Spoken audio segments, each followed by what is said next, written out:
नमस्कार, स्वागत है आप लोगों का हिंदी साहित्य विवेचना में। तो आज की इस वीडियो में हम डिस्कस करेंगे Himachal Pradesh staff selection commission board Hamirpur के प्रश्न पत्र को।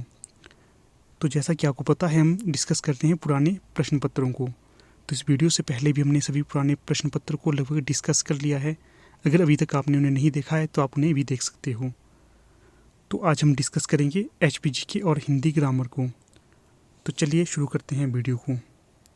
हाँ, आपको बता दूं, जितने भी ये प्रश्न के उत्तर दिए जाते हैं ये ऑफिशियल आंसर की पर आधारित होते हैं।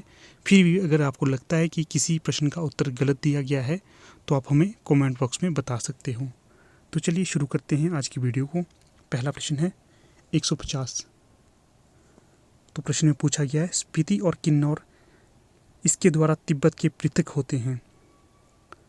तो प्रश्न पूछा गया है स्पीति और किन्नौर किसके द्वारा तिब्बत से पृथक या अलग होते हैं। तो जो सही जवाब होगा यहाँ पर वो होगा विकल्प सी, जांस्कर पर्वतमाला के द्वारा। अगला प्रश्न है 151। तो प्रश्न में पूछा गया है सतलुज नदी बिलासपुर जिले में कहाँ से प्रवेश करती है। तो जो यहाँ पर सही जवाब होगा तो वो होगा विकल्प सी, कसोल। तो कसोल से आपको यहाँ पर एक और बात बता दूं, कसोल कुल्लू घाटी में भी पड़ता है, अर्थात कुल्लू के जो मणिकर्ण है तो मणिकर्ण के साथ ही कसोल लगता है। तो जो ये कसोल है इसे मिनी इजराइल भी कहा जाता है। तो आप इस प्रश्न को भी याद रखना कि कुल्लू के कसोल को किस नाम से जाना जाता है। तो ये जाना जाता है मिनी इजराइल से। आपको एक प्रश्न यहाँ पर देता हूँ, आपने बताना है कि मलाना नामक गांव किस जिले में पड़ता है। बहुत ही ज़्यादा महत्वपूर्ण है। अगला प्रश्न है 152। तो प्रश्न पूछा गया है दैकुंठ किसके समीप स्थल है। तो जिस दैकुंठ है ये जो सही जवाब होगा ये होगा विकल्प सी, डलहौजी के समीप। तो डलहौजी चंबा का एक प्रसिद्ध शहर या कस्बा है। अगला प्रश्न है 153। प्रश्न पूछा गया है 1786 में किश्तवाड़ राज्य के अधिग्रहण में चंबा सेना का नेतृत्व किसने किया था। तो जो यहाँ पर सही विकल्प होगा तो वो होगा विकल्प डी, जीत सिंह ने। अगला प्रश्न है 154। तो प्रश्न पूछा गया है मोहम्मद तुगलक द्वारा किस वर्ष कांगड़ा किले को जीता गया था। तो इसका जो सही जवाब होगा तो वो होगा विकल्प ए, 1337 में। अगला प्रश्न है 155। तो प्रश्न है प्राचीन काल में रामपुर बुशहर राज्य की राजधानी थी। तो बताना है कि प्राचीन काल में बुशहर की राजधानी कौन सी थी। तो जो यहाँ पर सही विकल्प होगा तो वो होगा विकल्प सी, कामरू। अगला प्रश्न है 156।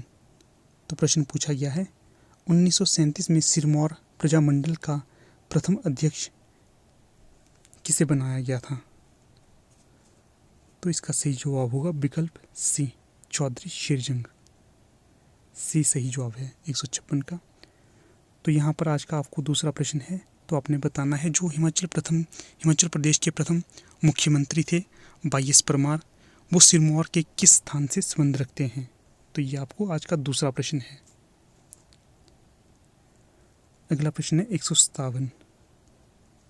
प्रश्न पूछा गया है शिमला में व्याकरण विद्यालय अर्थात ग्रामर स्कूल स्थित है। बताना है किस स्थान पर शिमला में व्याकरण विद्यालय स्थित है।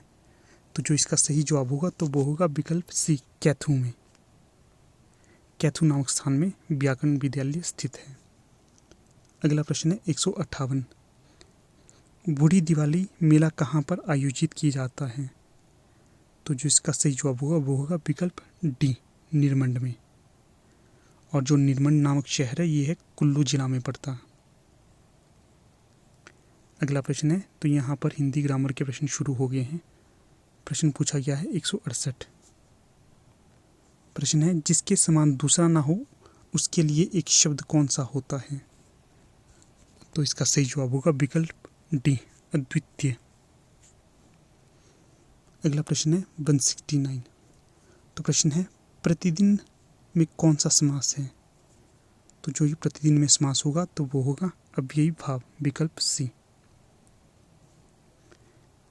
अगला प्रश्न है 170 शुद्ध शब्द का चयन करना है। तो बताना है दिए गए विकल्प में से कौन सा शुद्ध शब्द है। तो जो यहाँ पर सही शब्द होगा तो वो होगा विकल्प बी, अनाधिकार। अगला प्रश्न देखते हैं। प्रश्न अब हिमाचल के फिर से स्टार्ट हो गए हैं क्योंकि इन्हें अलग अलग PDF से लिया गया है, इसलिए प्रश्न आगे पीछे हो सकते हैं। तो अगले प्रश्न को देखते हैं। प्रश्न है 161। पूछा गया है प्रश्न, हिडिंबा मंदिर किसके नज़दीक स्थित है। तो जो यहाँ पर सही विकल्प होगा तो वो होगा विकल्प डी, मनाली के। तो आज का तीसरा प्रश्न आपको यहाँ पर ये है कि आपने बताना है जो हिडिंबा नामक राक्षसी थी या देवी थी, पहले ये राक्षसी थी पर किसी पांडव से विवाह होने पर ये देवी बन गई थी।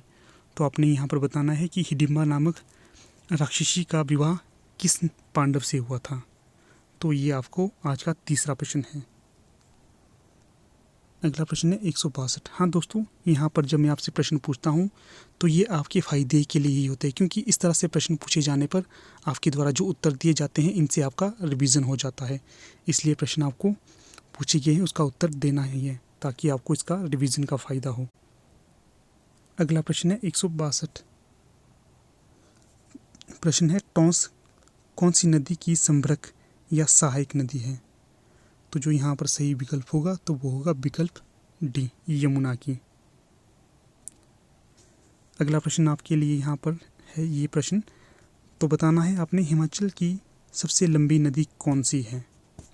तो ये आपको चौथा प्रश्न है आज का।